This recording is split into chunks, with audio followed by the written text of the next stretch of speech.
Welcome back to the Thom Hartmann Program. I want to thank all of my callers calling in today.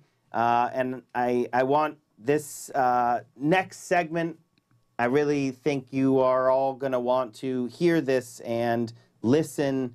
And Tom's audience are the exact people you, as part of the media revolution, have to take this story, and we need to use it to build power, to push for change to our incredibly broken non-system of healthcare in this country. I'm joined in studio by Andy Brodock, who is going to share his story and the story of his late wife, Naomi, who has dedicated her legacy, has asked that her legacy be dedicated to the fight for expanded Medicare for everyone, improving Medicare and expanding it to everyone. Andy, thank you so much for joining us on the Thom Hartmann Program. Oh, thanks for having me.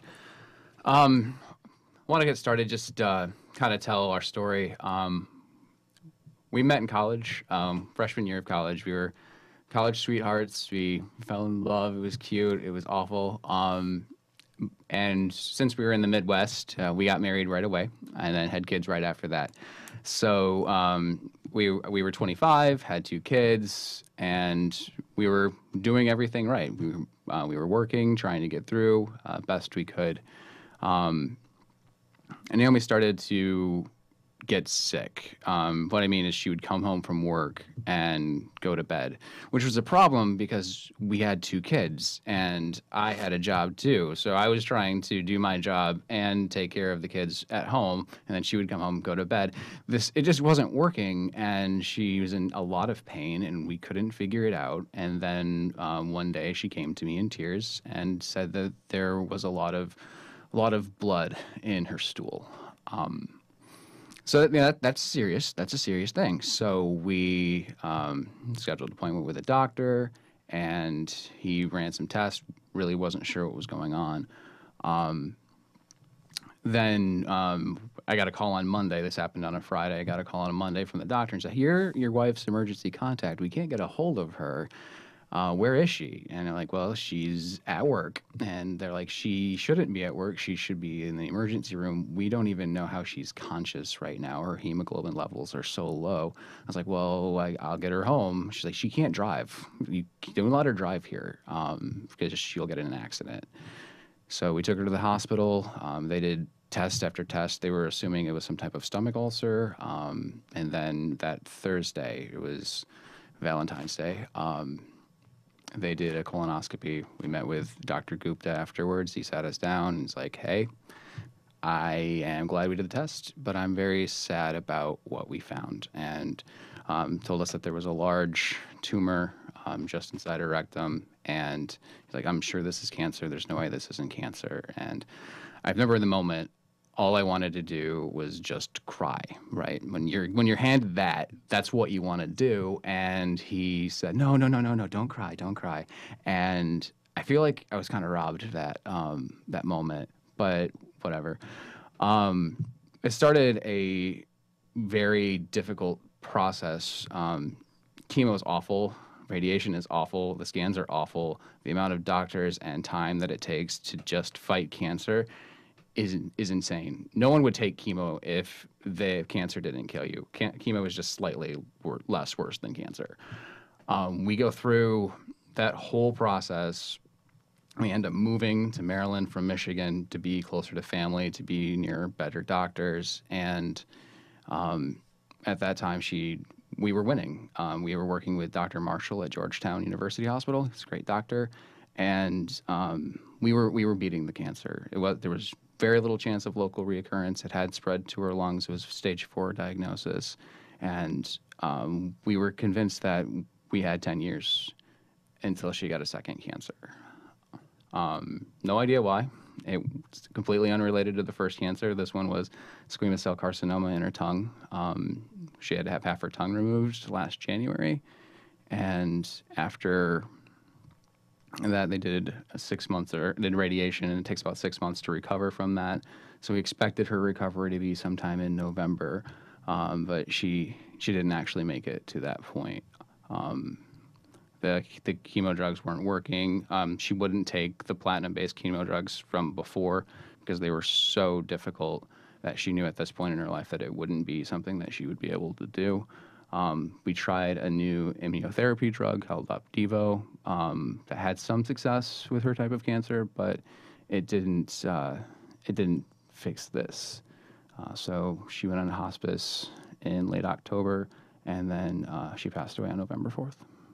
Andy, I know how hard this is for you, and you know we are working together with you when I'm as the executive director of Social Security Works, and I try to do what we have said and use this story to shine a light on the broken healthcare system, and I have an incredibly hard time because it's so sad, and I can't imagine for you what that is like. So I just want to say your bravery in doing this is amazing, and so thank you for sharing this incredibly personal and tragic and story of loss.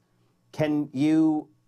We've only got a couple minutes in this segment, and I want to really delve into why did Naomi want to dedicate her life's legacy to the push for Medicare for all. In dealing with all of this, the broken healthcare system was in your face the entire time. Yes. It's awful. Having cancer is bad enough, but having to deal with private insurance and trying to manage bills and manage care on top of just try to live, it's not okay to ask people to do that. We were put in some very, very difficult places where we had to make some very awful decisions that no one should ever have to make. And Naomi did not want anyone else to have to go through what we went through. There's a real chance that the story could have been avoided altogether had our healthcare system been a little better. And what that something that looks like, and it is in this healthcare system, non-system that we have, it's broken on purpose so that, you know, these greedy liars on Wall Street and their minions can make money off of us, off of our health. We don't have a healthcare system at all. It's not aimed at keeping us healthy. If it was aimed at keeping us healthy, what you do is you would go into a doctor, see a doctor whenever you felt anything come up, right? And you wouldn't have these other questions in your mind of, you know, can I miss work to do that?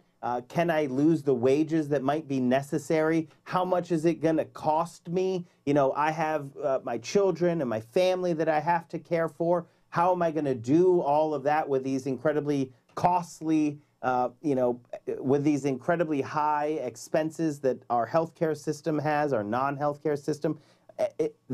I know the story, so I'm only like kind of asking questions. Those were the things that were going through Naomi's mind, and along with the reality that being sick or feeling sick is scary, right? Like, we are scared as humans, and that's very natural. So the real healthcare system is to help us get through all of that. But our healthcare system, basically you show up and they first thing they say to you is, give me your insurance card and your license to make sure that your credit rating is high enough in many respects. And that is just a fundamentally wrong way of doing things.